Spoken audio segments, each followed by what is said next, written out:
Sea lion, sea lion, sea lion. I see you, sea lion. I see you. Ooh, my God. I am zoomed 40 times. That's incredible.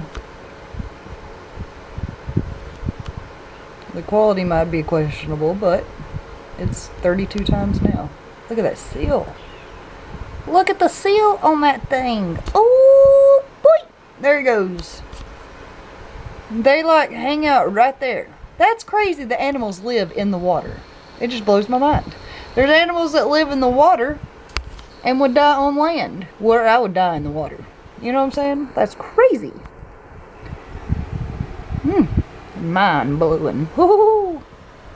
Nice and chilly in my breezeway of my chicken shack. That's what I'm gonna call it, because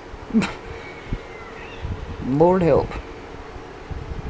If y'all read what I read in that book about what's went on in this shack since 2017 at least, shock and oh my God. My God.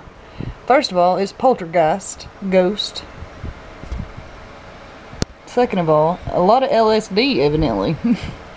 I am shook.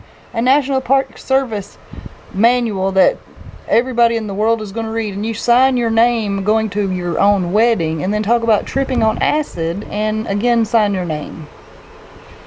What kind of country do we live in? This ain't North Korea where you get killed for stealing a poster, obviously. Yeah, you know what I'm saying? You ain't doing that shit in North Korea. LSD on your wedding night, and then you brag about it in a book that you sign where you have all of your documentation. I mean, it's like insanity. Look at that view. Looks like all of the people have almost disappeared. Hold on.